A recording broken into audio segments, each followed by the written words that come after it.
तो वहीं रोहतक में वोट चोरी पर पूर्व सीएम भूपेंद्र सिंह हुड्डा का बड़ा बयान सामने आया। भूपेंद्र हुड्डा ने चुनाव आयोग पर पलटवार किया और कहा कि भूपेंद्र सिंह हुड्डा ने चुनाव आयोग से हल्फनामा मांगा है। आरोप लगाया और कहा कि हल्फनामा देकर कहें कि डबल वोटिंग नहीं हुई। आयोग के हल्फनामे के बाद डबल वोट का खुलासा करूंगा।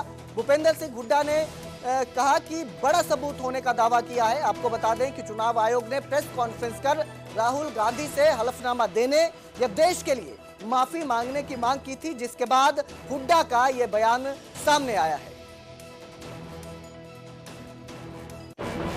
चुनाव आयोग तो एक किस्म से बीजेपी का सहयोगी बन गया। मैंने कहा था हरियाणा के जो चुनाव आयुक्त हैं उनका भी बयान आया था, एक बार एफिडेविट दें। मेरा चैलेंज है भाई, चुनाव आयोग एफिडेविट दे कि कोई दो वोट डुप्लीकेट वोट नहीं बनी हुई है, कोई ऐसी वोट, फिर हम देखते हैं, मैं दूंगा सबूत। पहले एफिडेविट दे सरकार चुनाव आयोग का, मैंने कोई हमारे उसमें कोई गड़बड़ी नहीं है, तो मैं दिखाऊंगा। एक एक घर में 400 वोट बनी हुई है, जीरो हाउस नंबर 0 पर इतना धांधली हुई है, सबको मालूम है। अब राहुल गांधी जो है सब लोगों की आवाज उठा रहे हैं। तो वोट चोरी के आरोपों को लेकर सियासी घमासान तेज हो गया है। कांग्रेस सांसद दीपेंद्र हुड्डा ने चुनाव आयोग पर सवाल उठाए। चुनाव आयोग पर बीजेपी के लिए काम करने का आरोप लगाया। कांग्रेस पर सीएम नायब सैनी का पलटवार भी आया और पूछा कि अगर धांधली हुई तो हुड्डा कैसे जीते चुनाव।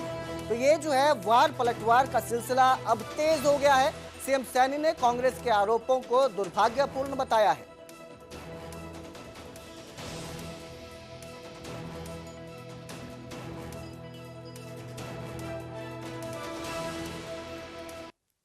जैसा कि आप देख रहे हैं कि बड़े पैमाने पे चुनाव के अंदर भारतीय जनता पार्टी चुनाव की प्रक्रिया का दुरुपयोग कर रही है और चुनाव आयोग जो निष्पक्ष भूमिका होनी चाहिए वो निष्पक्ष भूमिका हो जाए भाजपा की सहायक भूमिका में नजर आ रहा है।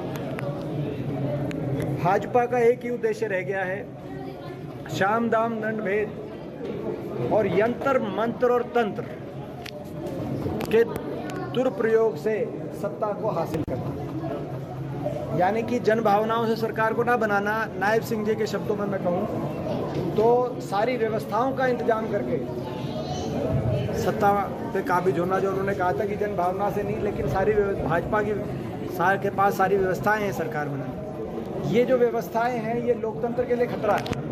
भाजपा की जो व्यवस्थाएं हैं जो जन भावनाओं से जनादेश को चुराने का काम करती हैं, भाजपा की व्यवस्थाएं, ये लोकतंत्र के लिए खतरा है। दीपेंद्र को ये पूछना चाहिए, कह देता है कैसे जीतते आ कहते अगर कह दे कहीं 60 गांठ थी चुनाव गिल्लो, कह देता है नहीं जीतता था, फिर कहता है कैसे जीतते आ। और इनके समय के अंदर किस प्रकार से वोटों का दुरुपयोग होता था, किस प्रकार से ये वोटों को इकट्ठी करके साइड में कर देते थे जीतने वाले की और अपने आप घोषणा करवा देते थे, कहा ये जीत गया। ये लोकतंत्र को दबाने का काम करते थे, ये इस अत्याचार करते थे ये लोग। परंतु मोदी जी ने जो ये ट्रांसपेरेंसी वोटिंग हो रही है, किसी को कोई अगर शक सुबह है 4 बार देख ले भाई, 5 बार देख ले, तेरे तो सामने मशीन रखी है, कोई दिक्कत आ। परंतु इस प्रकार के आरोप लगाने ये दुर्भाग्यपूर्ण है और दुर्भाग्यपूर्ण इसलिए है क्योंकि कांग्रेस समाप्त हो चुकी है, अब तो ये समाप्ति की तरफ है। आज रात हरियाणा बीजेपी के सांसद दिल्ली में इकट्ठा होंगे। सांसद धर्मवीर सिंह के घर पर सभी सांसद जुटेंगे। धर्मवीर सिंह के घर पर डिनर में शामिल होंगे। हरियाणा बीजेपी के सभी सांसद इसमें शिरकत करेंगे। मुख्यमंत्री नायब सिंह सैनी डिनर में शामिल होंगे। डिनर के साथ कई मुद्दों पर चर्चा की संभावना है। हरियाणा में राजनीतिक गतिविधियों पर चर्चा होगी। जो भी गतिविधियां चल रही हैं, राजनीतिक हैं, जो भी मुद्दे हैं, इनको लेकर भी चर्चा की जाएगी। तो आज सभी जो सांसद हैं हरियाणा बीजेपी के वो इकट्ठा होंगे, दिल्ली में इकट्ठा होंगे और वहां पर सांसद धर्मवीर सिंह के घर पर डिनर में शामिल होंगे।